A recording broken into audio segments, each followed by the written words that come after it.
ayat ini sudah saya tandai tuh di Quran saya kan. Akhirnya saya buka Quran saya, terus saya bilang sama dia, ini kan maksudmu. Oke.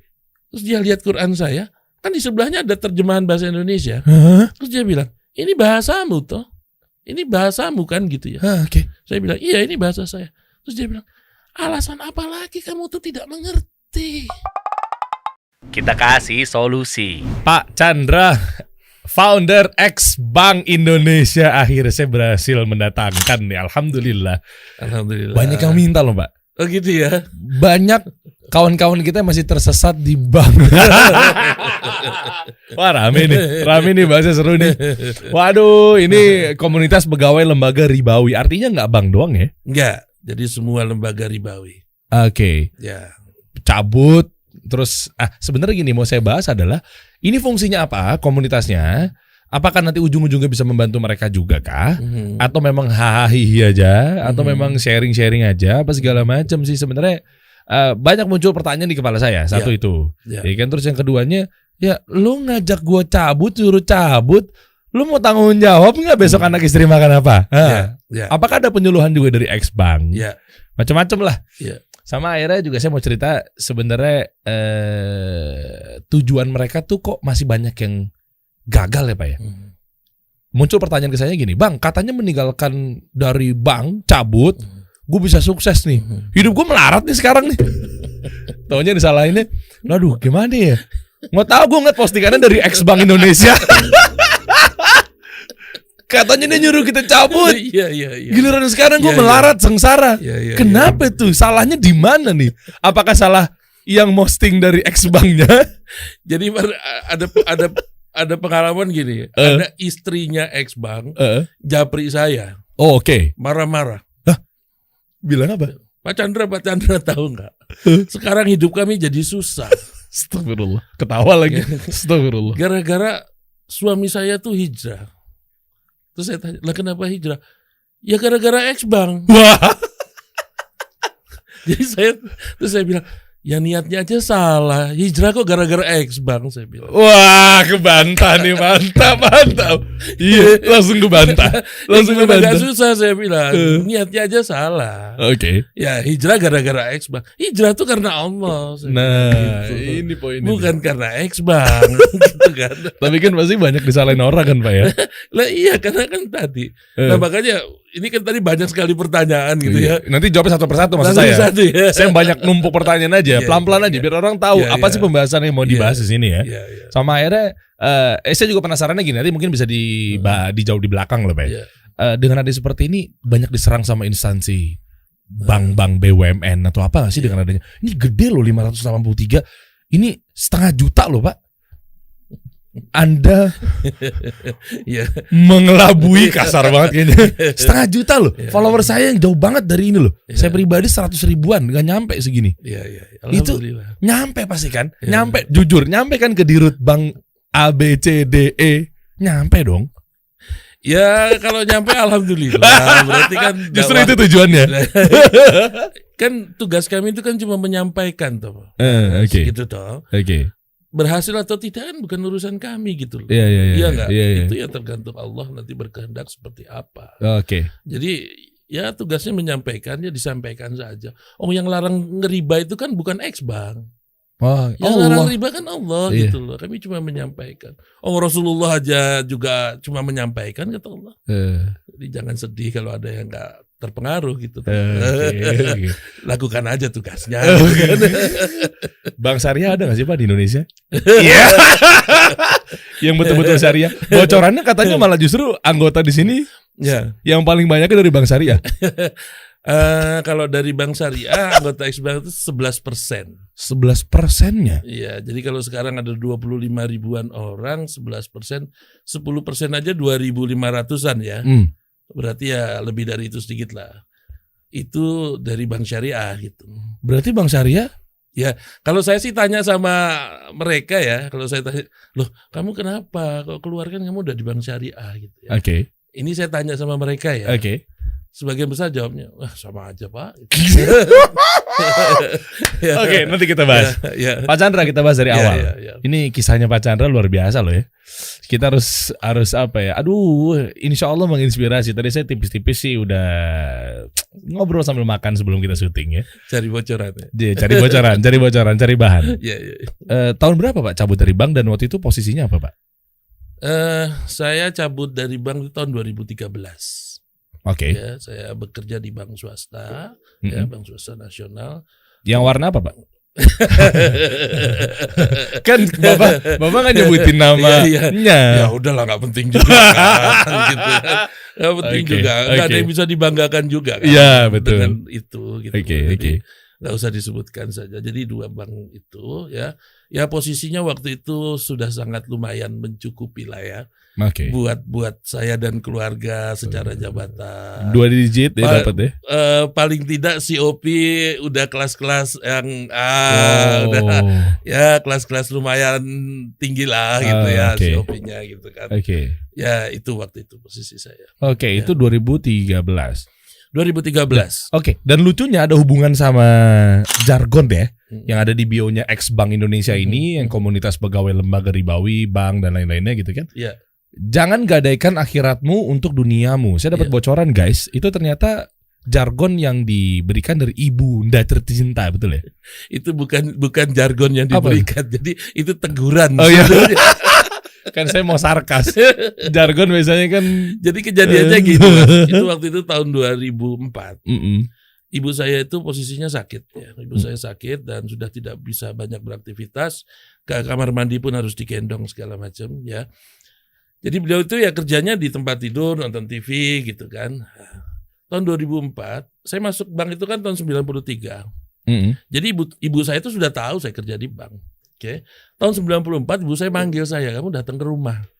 Itu jarang-jarang ya. Kebetulan waktu itu saya lagi dinas di Jogja. Jadi kita sama-sama tinggal di Jogja. Oke. Saya pernah dinas di Jogja waktu masih aktif itu 1 tahun. Ini jarang-jarang sebetulnya karena ibu saya nggak pernah melakukan hal itu sebelumnya gitu. Nah, akhirnya saya datang gitu kan. Saya merasa ini ada hal yang serius nih sebetulnya. Nah, saya datang ke rumah, ibu saya sedang berbaring karena memang bisanya hanya berbaring, terus saya duduk di sebelahnya. Terus beliau tanya gini, kamu itu bekerja di tempat yang benar apa enggak ya? Waduh. Itu apa?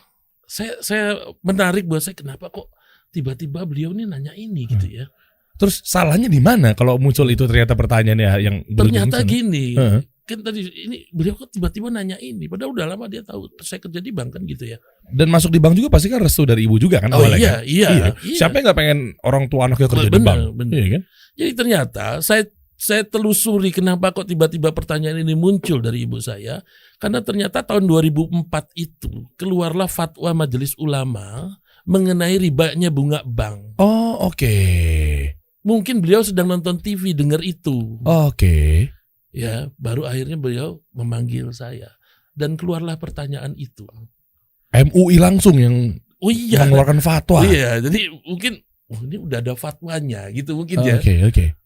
Ya udah ini harus dipastikan ke anakku kan misalnya. Oke. Nah, akhirnya saya dipanggil tuh Mas. Wah, ini menarik nih. Dipanggil terus pertanyaannya cuma itu karena beliau juga sakit, gak mungkin ngomong banyak lah gitu.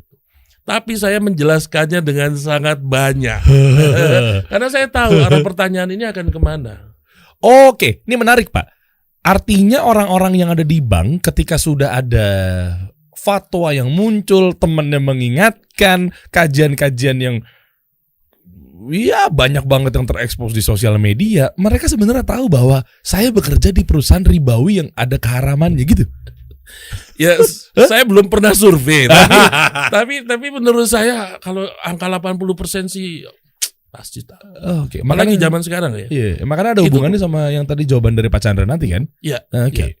Oke, jadi saya lanjutkan cerita itu ya. Oke. Jadi saya menjelaskan ke ibu saya, bekerja itu yang penting niatnya, saya bilang gitu. Dan waktu itu kebetulan saya itu sedang dapat tugas untuk jalanin project, melakukan pembiayaan kepada microbanking. Jadi pembiayaan microbanking kepada pengusaha mikro. Oke. Dan itu membuat saya antusias. Karena biasanya dulu saya biayai yang gede-gede, yang menurut saya orang yang sudah tidak butuh uang sebetulnya, sekarang berpindah, saya dapat tugas baru. Jadi saya antusias. Antusias. Dan itu yang saya sampaikan ke ibu saya, bahwa bekerja itu yang penting niatnya, saya bilang gitu kan. Dan saya begitu menggebu-gebunya. Tapi ibu saya cuma bilang gini, sebentar, kamu tuh nggak perlu terlalu bersemangat gitu, menyampaikan, menjelaskan ini ke aku, katanya. Kenapa? Toh aku juga nggak tahu kok yang kamu kerjakan apa. Wah. Terus dia baru bilang, cuma satu pesanku, jangan kamu gadaikan akhiratmu karena duniamu. Merinding. Itu 2 bulan setelah pertemuan itu, ibu saya meninggal. Allah. Ya. Jadi saya merasa bahwa itu sebetulnya ininya pesannya ke saya. Ya. Dan memang waktu setelah beliau sampaikan itu saya nggak mau memperpanjang diskusi. Ya, karena saya takut beliau dalam kondisi sakit kan. Udah saya terima aja gitu. Udah habis itu saya pulang. Terus apakah kalimat ini nempel di saya? Tidak, Mas. Waduh. Saya lupakan begitu saja. Tahun 2004 itu, Mas, kejadian. Oke. Nah, jadi itulah kenapa ini saya jadikan ini ya. Karena ternyata setelah tahu ini ya, kesalahan ini, inilah kalimat yang saya harus tetap ingat ini. Ini gitu. Jangan gadaikan akhiratmu untuk duniamu. Dari ibu tuh 2 bulan ya. Setelah itu meninggal. Betul. Dan tetap belum jerak tuh. Belum. Oh iya, tadi saya dengar cabutnya dari bank 2013. Betul. 2004. 9 tahun ucapan ibu dan MUI diabaikan begitu saja. Begitulah manusia itu. Dahsyat. Begitu, Mas. Ya. Waduh. Nah, akhirnya apa yang bikin apakah memang mengingat lagi ucapan ibu atau mungkin ngecek lagi penasaran di tahun 2013, ngecek lagi fatwa MUI beneran ada Pak? Jangan-jangan diedit sama orang nih atau memang apa nih? Ini rada panjang sih sebetulnya. Oke, boleh mungkin disingkat aja nggak masalah Pak. Nggak apa-apa. Atau mau dibikin sekitar 19 part juga nggak apa-apa. Jadi saya lupakan kalimat itu, Oke. Dan kalimat itu terbuka lagi tahun 2010. 3 tahun sebelum resign. 3 tahun sebelum resign. Iya. Oke. Tahun 2010 ya. Saya itu haji, Mas, berangkat haji. Oke, saya berangkat haji. Kebetulan haji pertama itu dari Jeddah kita ke Madinah dulu, nggak ke Mekah. Oke. Nah, terus sampai di Madinah waktu itu pas siang hari, sholat arba'innya yang pertama tuh sholat zuhur. Oke. Nah, dari hotel untuk masuk ke sholat arba'in itu saya bawa Al-Quran yang dikasih sama kelompok. Jadi saya ikut kelompok hajinya Agim. Agim punya kelompok. Sama beliau juga waktu itu ketua pemimpinnya beliau gitu kan. Nah, kami itu dikasih Al-Quran baru, Mas, masih dalam plastik gitu kan. Itu saya buka sambil jalan ke masjid. Habis selesai sholat zuhur, saya iseng-iseng nih. Ini kalau saya buka acak, ya ini surat apa sih gitu ya. Ya biasa iseng-iseng gitu kan. Iya. Saya juga pernah begitu tuh. Iya. Saya buka acak, Al-Baqarah. Al-Baqarah. Oke. Nggak baca, enggak. Saya memang nggak mau tidak berniat membaca dari situ. Saya berniatnya membacanya dari Al-Fatihah. Oke. Al-Baqarah. Nah, besoknya saya ulangi lagi. Oke. Ternyata sama Al-Baqarah juga. Oke. Mungkin karena kemarin sudah kebuka. Jadi dia terbuka lagi kan. Meskipun ayatnya berbeda. Saya kurang tahu ayatnya berbeda apa enggak. Tapi yang kedua ini mengakibatkan saya tertarik untuk ini apa sih? Yang ayat apa? Mulai saya baca. Nah, itu Quran kan ada terjemahannya tuh. Ya, jadi Qurannya huruf Arabnya ada terjemahannya. Saya baca. Itu Al-Baqarah 275 itu. Wow. Terus saya coba ini ayat apa gitu kan. Saya belum tahu, Mas. Oh, ini ngomongin riba nih ternyata ayat ini gitu. Nah, begitu saya ini ngomongin riba. Itu kalimat itu kayak keluar. Kayak memenuhi kepala saya. Jangan gadaikan akhiratmu hanya karena duniamu itu kayak tangtung. Tiba-tiba tuh ya? Iya, habis saya bilang, oh ini Al-Baqarah itu saya baca itunya, saya baca terjemahannya itu. Oh ini ayat tentang riba. itu langsung kayak teringat lagi nih, kayak keluar. Dan itu kayak apa ya, memenuhi kepala gitu. Di tanah suci lah gitu. Allah langsung tegur tuh berarti tuh. Iya. Membuat saya galau, Mas. Yang jadi masalah, saya tuh belum tahu riba waktu itu. Riba ini apa? Saya belum tahu. Oh, oke. Afwan Pak, mundur dikit. Artinya waktu sama ibu nanya, itu nggak bahas riba kan? Apa gimana? Kok belum tahu riba? Ibu tuh cuma nanya bahwa pekerjaanmu apa? Iya. Kamu tuh bekerja di tempat yang benar apa enggak kan pertanyaannya itu. Jadi memang nggak bahas ribanya. Karena saya juga belum tahu riba. Zaman dulu saya kalau dibilangin gini, kamu tuh kerja di tempat ribawi loh, itu haram loh gitu. Nggak boleh loh, itu nggak diridai Allah. Saya selalu jawab, oh enggak, kalau bank itu nggak riba, yang riba tuh rentenir. Itu zaman dulu versi jawaban saya gitu. Ini stigmanya begitu terus tuh memang betul. Tuh.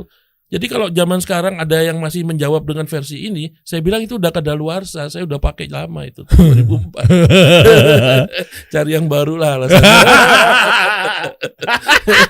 Yang masuk lah alasannya ya. Iya, itu udah lama itu alasan dipakai gitu. Nah, jadi cuma seperti itu. Terus jadi saya galau karena saya nggak ngerti. Oke. Terus saya mencoba untuk saya berniat, ini saya harus ketemu sama Agim. Saya pengen tanya, ya, pengen diskusi. Apa nih nih gitu? Iya, harapan saya kalau ketemu itu dijelasin mengenai riba harapannya. Udah, niat saya sholat isya, saya berniat aku mau ketemu Agim gitu kan. Ternyata sholat subuh keluar barengan dari kamar kan. Beliau keluar dari kamarnya, saya keluar dari kamar, ketemu di lift berdua. Pas berdua. Mantap. Gitu kan. Langsung saya bilang, mohon maaf Pak, punya waktu kapan? Saya mau diskusi, saya bilang gitu. Terus dia bilang, ngapain pakai cari-cari waktu, sekarang aja sambil kita jalan ke masjid. Udah, akhirnya kita ngobrol dan saya jelaskan, saya itu kerjanya di bank, gitu kan. Terus saya ceritakan tuh pengalaman ibu saya itu. Ya. Terus saya ceritakanlah munculnya itu lagi tuh kalimat itu di beberapa hari yang lalu itu. Ya. Harapan saya, Agim tuh jelasin mengenai riba sebetulnya, harapan saya. Tapi ternyata beliau jawabannya nggak itu. Apa beliau jawab? Jadi Pak Chandra, itu artinya Bapak harus hijrah. Saya dengar Mas itu kalimat itu saya dengar. Cuma kayak ada yang nolak kan di sini. Iya.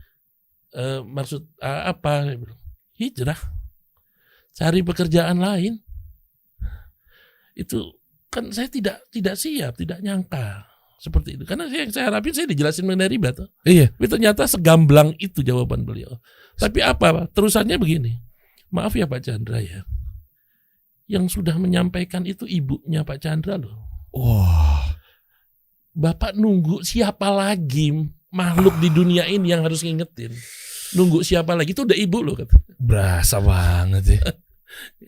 Nunggu siapa lagi. Temen masih oke lah. Ada sahabat masih oke lah. Ada adik, ada kakak, sepupu, terus ini udah orang tua, ibu. Dan setelah itu udah masuk masjid, udah bisa. Dan kayaknya memang beliau tuh tidak mau mendiskusikan ke saya. Kenapa? Karena setelah itu saya mencoba 3 kali lagi ketemu beliau. Jadi kalau kita mau keluar tuh kan biasa kan ada turnya gitu ya. Mau beli korma, mau ke Masjid Kuba, itu kan naik bis gitu kan. Itu kebetulan beliau tuh di bis saya. Dan selalu duduknya di belakang gitu.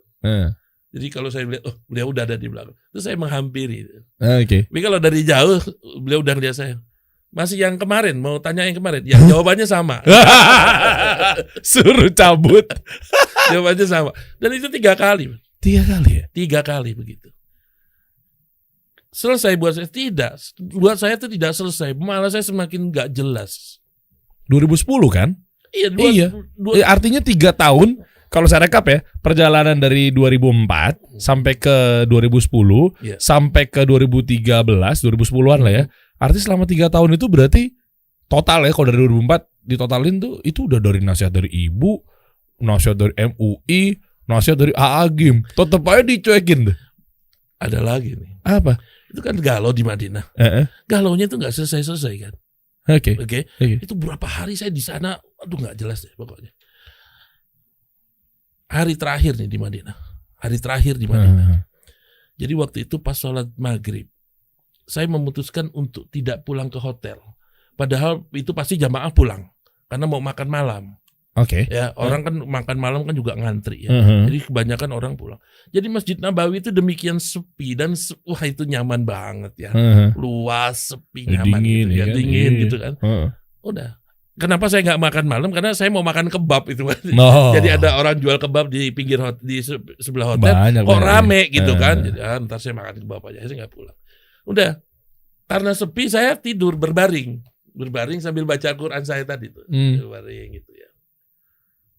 10 menit lah ya saya berbaring. Dari sebelah kanan itu ada 3 orang. Ini perawakannya kayak orang Arab.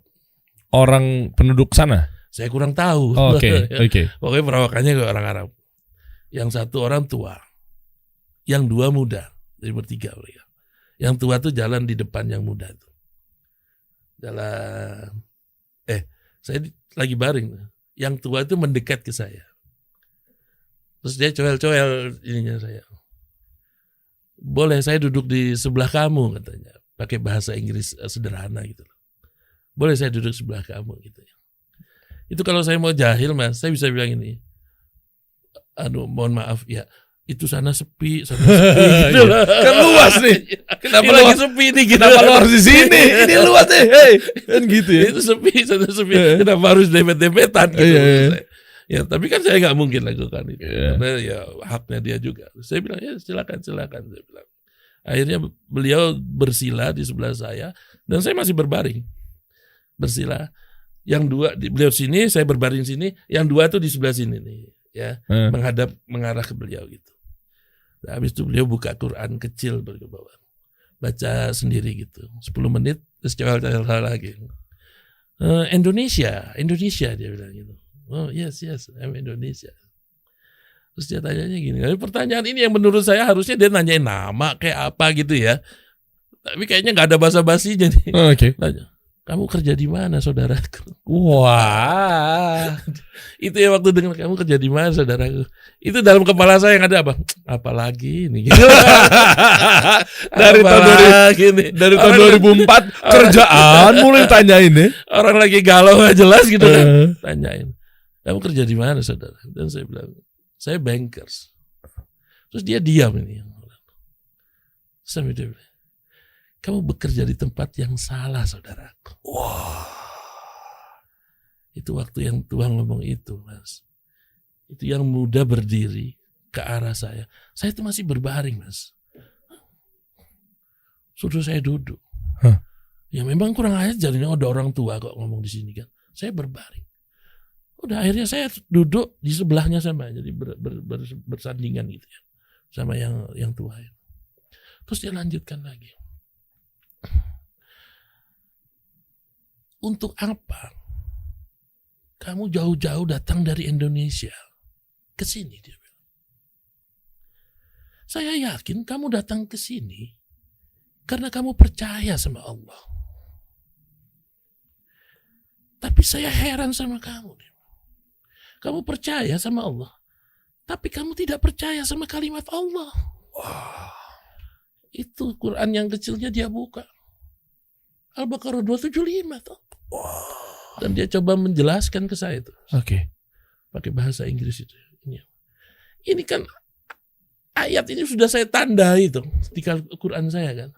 Akhirnya saya buka Quran saya, terus saya bilang sama dia, ini kan maksudmu. Oke. Terus dia lihat Quran saya, kan di sebelahnya ada terjemahan bahasa Indonesia. Terus dia bilang, ini bahasamu toh. Ini bahasamu kan gitu ya. Oke. Saya bilang, iya ini bahasa saya. Terus dia bilang, alasan apa lagi kamu tuh tidak mengerti? Waduh. Kamu bekerja di tempat yang salah. Yang ada apa? Yang ada ini berhari-hari kan tidak jelas perasaan saya. Dan menurut saya itulah penutupnya. Semua terjawab. Waktu ibu saya tanya, kamu tuh bekerja di tempat yang benar apa enggak? Yang jawab bapak tua ini toh. Kamu bekerja di tempat yang salah. Oke. Ya, nyambung. terjawab di situ gitu. Terjawab. Jadi yang ada apa? Saya tinggal nangis doang. Yang membuat saya lebih sedih itu yang tua itu saya kan bersebelahan. Dia itu ngomong ke saya tuh kayak saya anak kecil. Jadi saya tuh ditepuk-tepuk sini. Kamu harus sabar. Kamu harus sabar. Itu. Wah, tumpah saya nangis. Cuma itu yang bisa saya lakukan. Itu proses 45 menit kali pembicaraan itu. Ya. Habis itu azan. Ya, azan Isya, udah kita berdiri, masuk saf, udah gak ketemu lagi. Jadi waktu itu kesimpulannya, wah udah ini memang udah sangat jelas ini petunjuk ini. Oke. Ya. Oke. Terus wah, saya harus keluar gitu toh. Udah bikin planning, bagaimana harus koordinasi ini nanti di luar gitu ya, sampai di Indonesia. Gitu. Oke. Nah, sampailah di Indonesia. Apa yang terjadi? Sibuk mencari pembenaran. Bener. Tahun 2010. Mas. Makanya kenapa 2013 eksekusinya? 3 tahun mencari pembenaran. Tidak tahun lah, setahun lah. Setahun? 2 tahun itu proses lah. Oh oke. Ya, jual aset segala macam, ngomong sama kantor segala macam. Oh jadi nggak langsung cabut ya dari bank ya? Enggak langsung cabut, itu proses 3 tahun itu. Oke. Pembenarannya apa sih sebenarnya? Kan persoalan saya kan saya nggak ngerti riba. Oke. Saya tuh belum paham ini riba ini apa kan itu kan. Kan bisa nanya sama ya mungkin Ustadz. Nah itu yang saya lakukan. Tapi kan ternyata kan langsung dijawabnya kan tidak menjelaskan ribanya. Langsung harus keluar, salah kerjaannya kan gitu toh. Iya. Nah sementara saya kan bukan tipe orang yang begitu saja mau menerima itu. Ya fitrah manusia kan pasti kan masa sih begitulah. Telan mentah-mentah sih gitu kan. Udah di Indonesia akhirnya mencoba mencari second opinion. Oke. Jadi second. Dan itu memilih ustadz. Oke. Kira-kira yang ahli fikih siapa ya? Ahli fikih muamalah siapa? Okay. Dapatlah waktu itu ini Ustadz Safei Antonio. Tahu. Wah, saya harus ketemu nih. Cari info. Ternyata ada di Sentul tuh masjidnya beliau. Saya datangin habis subuh. Pas beliau mau ceramah, saya potong bentar. Ustadz boleh nggak saya diskusi sebentar? Beliau ternyata kasih waktu sama saya. Oke. Saya sampaikan persis seperti yang saya sampaikan dengan Agim. Harapan saya itu dijelaskan mengenai riba. Tahunya? Ternyata gini, beliau cuma ngomong, Pak Chandra, dalam kondisi seperti Pak Chandra, keputusan yang terbaik itu hijrah. Ya tahu. Beliau kan salah satu juga ngurusin di sekolahnya Ustadz Erwandi ya. Saya kurang tahu. Tahu. Ya. Dokter Antonio Syafi'i bukan? Iya. Iya kan? Iya. Ada Ustadz Erwandi Tarmizi itu punya kayak semacam, koreksi kalau salah teman-teman ya. Saya juga mungkin pendek ilmu di sini. Itu ada kayak yayasan, pesantren atau sekolah tentang begitulah kurang lebih. Beliau salah satu di situ juga gitu, kontributor lah ya. Saya takut salah sebut dia pengurus atau mungkin pengajar gitu.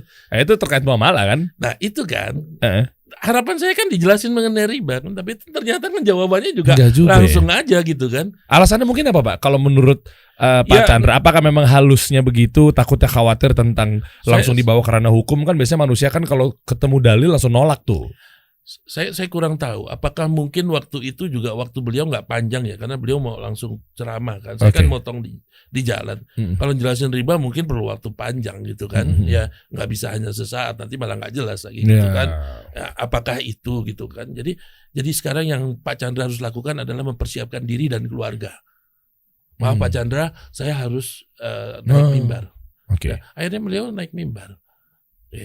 Selesai di akhir beliau ngomong gini, bapak-bapak ibu sekalian ya, tadi sebelum saya naik mimbar ya, ada saudara kita yang mau hijrah, namanya Pak Chandra. Dalam hati saya, siapa yang mau hijrah gitu. Terus dia bilang, yuk kita doain sama-sama. Terus saya dipanggil gitu, ayo Pak Chandra di sebelah saya. Didoain orang semasjid coba. Masya Allah. Itu saya pulang naik mobil, di mobil saya cuma pikir, nggak ada harapan.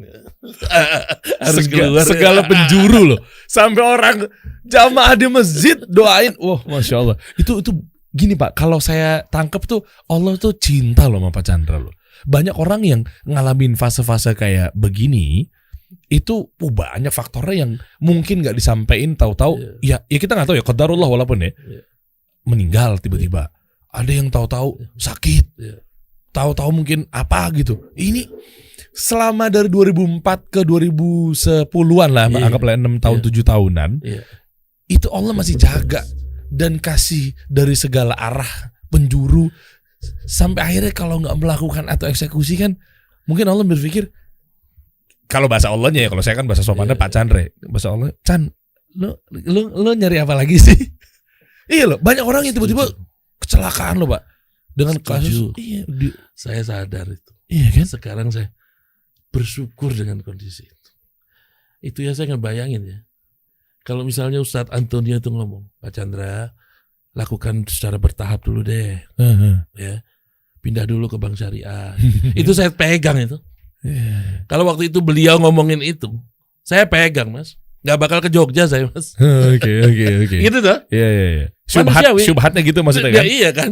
Ya nggak. Tapi kan ternyata beliau nggak ngomongin itu kan? Ya, oke. Iya kan? Iya. Ya itulah sayangnya Allah. Mungkin Allah berkehendak beliau nggak ngomongin itu gitu loh. Karena kalau dia ngomongin itu tahu nih Chandra pasti Chandra pegang nih gitu loh. Nggak jadi keluar nih anak gitu kan?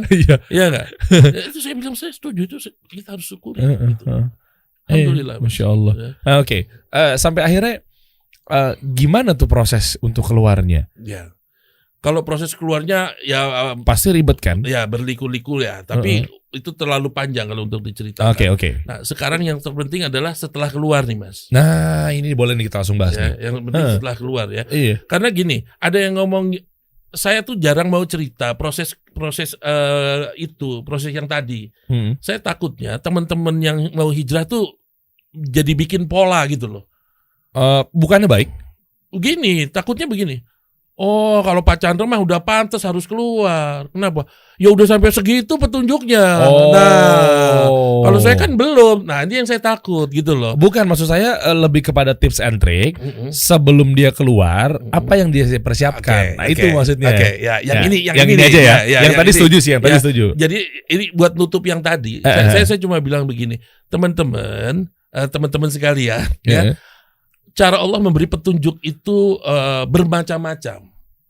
Oke, bisa jadi saya dengan yang lain akan berbeda-beda. Ya, tapi itu nggak penting sebetulnya. Yang terpenting adalah kita bisa membaca sinyalnya Allah itu. Nah, gitu kan? Setelah kita baca sinyalnya Allah, terus kita putuskan ini, gitu kan? Nah, sekarang persiapan untuk keluarnya nih, saya cerita nih. Ya, jadi ini yang saya bilang, ini juga termasuk kenapa terus komunitas X-Bank ini saya konsep. Ya, karena kejadiannya itu saya bilang ternyata hijrah saya itu 2 jilid gitu. 2 jilid. Iya, ada jilid pertama, ada jilid kedua gitu. Ya. Sebentar, artinya kalau ada 2 jilid, berarti ada yang salah dong. Lah iya, ini iya dong. Iya, ini kalau ibarat kan kalau cuma 1 jilid berhasil. Kenapa harus 2? Berarti ada yang salah dong. Ya, jadi ibarat Kopingho gitu ya. Jilid pertama itu masih bego. Jadi kalau berkelahi kalah terus gitu kan. Nah, terus jilid keduanya sudah rada pinter gitu kan. Apa yang terjadi? Jadi buat orang hijrah, saya keluar itu saya itu paling ideal Mas kondisinya. Kenapa? Saya cerita sedikit ya Mas. Jadi saya waktu di Jogja itu udah sempet merintis satu usaha Mas. Usaha apa tuh? Usaha kaki limaan, jual bubur ayam. Oke. Waktu tahun 2000, saya buat itu tahun 2004 tuh. Ya. Dari ibu masih hidup bahkan. Lah iya, makanya disebut bubur ayam itu sekarang namanya bubur ayam Syarifah. Syarifah itu nama ibu saya. Jadi waktu saya mau buka bubur, ibu saya seminggu sebelumnya meninggal dunia. Makanya terus mau dikasih nama apa? Nama ibu aja gitu kan. Jadi bubur ayam Syarifah tuh kalau di Jogja sekarang. Ya. Nah, jadi saya sudah merintis itu tahun 2004. Tahun 2013 saya sudah punya 5 cabang, Mas. Wow. Dan itu untung semua 5 cabang itu, walaupun versi kaki 5 ya. Oh, kaki 5 kan kalau untung jalan. Ya alhamdulillah lah. Masya Allah. Paling tidak bisa mengkaryakan orang, mempekerjakan orang gitu kan. Nah, itu posisi tahun 2013. Jadi saya keluar itu memang saya sudah merintis usaha jauh sebelumnya. Kenapa saya kok bilang saya itu paling ideal untuk keluar, untuk hijrah? Karena saya itu sudah punya usaha yang umurnya 9 tahun. Dan 5 cabang pula. Dan 5 cabang, untung pula kan? Iya kan? Sementara mungkin teman-teman saya yang sekarang ini mau keluar masih sibuk mikirin kan, habis itu mau ngapain? Ini poinnya. Jadi yang pertama saya sebut ideal Karena saya sudah punya usaha, itu ideal. Iya. Buat orang hijrah itu ideal. Oke, setuju. Oke? Setuju. Karena akan kehilangan penghasilan toh. Iya. Oke. Oke. Tapi sudah siap dengan yang ini kan? Oh iya Gitu dong. kan? Heeh. Oke. Aman itu. Nah, itu satu yang membuat saya posisinya ideal untuk keluar. Oke. Terus yang kedua, saya punya uang Mas waktu itu karena saya jual rumah. Ya. Oke. Jadi rumah itu baru saya bangun di Jakarta, baru 2 tahun kami tempati gitu kan. Tapi karena keputusan ini ya kami harus pindah dan kami putuskan pindah ke Jogja. Oke. Ya. Karena ya usaha ada di sana, terus biaya hidup Jogja lebih murah gitu kan. Saya putuskan sana. Akhirnya di mana? Ini kita jual. Jadi saya ke Jogja itu bawa uang. Waduh, idealnya 2 loh Pak Chandra loh. Bisnis yang berjalan, untung 5 cabang dan aset yang dimilikin. Betul. Itu mah udah cabut dari bank aja udah cakep tuh. Betul. Enak. Ideal banget. Ideal banget. Betul kan? Nyatanya? Ya, itu yang saya lakukan memang. Oke. Oke. Tapi ternyata 2 tahun pertama setelah saya di luar, yang terjadi apa? Gak pernah beres Mas. Galau terus Mas. Gak mungkin. Masa galau? Kan usaha tinggal jalanin existing. Nih. Kita ini kan orang bank sok-sokan kan jago Excel, semua dihitung gitu loh. Iya. Yang saya lakukan apa waktu keluar? Sampai di Jogja yang saya lakukan karena saya sudah punya usaha, saya juga ada uang yang saya bawa. Yang saya lakukan ngutak-ngutik Excel. Ini dengan uang yang saya punya, kalau saya harus menambah usaha saya agar hasilnya mendekati gaji terakhir saya harus nambah berapa outlet. Nah, itu oke. Ini cara berpikir orang bank nih. Orang bank ya. Forecasting. Untuk ngejar tadinya kan gue penghasilannya kan udah aman segini nih. Betul. Sekarang gue belum nutupin itu. Artinya untuk scale up buat bisa seperti yang gue rasakan zamannya kan gue udah dari bank nih, gue hijrah cabut. Yo sayang banget nih penghasilannya per bulan segini nih. Gue harus ngejar biar kayak gitu lagi, baru tuh aman tuh hijrahnya. Betul ya. Oke. Keputusannya nambah 6 outlet baru. Setelah dihitung-hitung financial modeling ketemunya 6 cabang. Oke. Wow. Bisa saya buat karena saya bawa uang. Oke. Iya dong. Dan standar dari yang 6 ini saya tingkatin dikit dari yang 5 Mas. Jadi brandingan ya? Ya, jadi misalnya gini, yang 5 nggak pakai seragam anak-anaknya. Oke. Yang ini saya kasih seragam, gitu kan? Pegawainya si Kang masaknya. Biar kelihatan ini usahanya orang bank. Yang lain sewa tempat, misalnya pelataran parkir. Saya harus nyewa kios, nyewa ruko, gitu lah. Emang kenapa sih rata-rata orang bank tuh kayak maunya nongkrong di Starbucks dibanding angkringan deh? Enggak semua sih. Enggak, tapi memang wajar saja agar bisa membedakan. Kalau tukang bubur begini, tapi kalau tukang bubur yang dari bank harusnya lebih baik dong. Kan wajar aja dong gitu kan. Oke. Nah, udah saya lakukan itu. Apa yang terjadi? Ya. Yang terjadi begitu 11 cabang berjalan. Iya, 5 tambah 6 betul. Ya, 11 cabang berjalan. Hasilnya yang 5 tadinya untungnya kan harus nutupin biaya yang 6 toh. Karena 6 masih startup tuh. Betul. Dan biayanya lebih tinggi karena saya mau buat image-nya lebih tinggi kan. Oh iya, cost-nya naik. Betul. Ya. Apa yang terjadi di bulan pertama? Uang yang saya terima dari konsolidasi itu sisa 500.000 Mas. Kok bisa sih? Ya. Karena tadi keuntungan harus menutupi biaya. Mas, saya mau batuk dulu boleh gak? Boleh. Nih insya Allah minum haus yang ini bisa melegakan tenggorokan nih insya Allah nih. Seger nih Pak nih. Kalau mau minum silakan. Oke. Lanjut baik. Boleh. Baik. Yo. Jadi seperti itu. Oke. Ada satu lagi yang menurut saya salah saya lakukan. Apa tuh Pak? Jadi waktu mau keluar kita kasih solusi.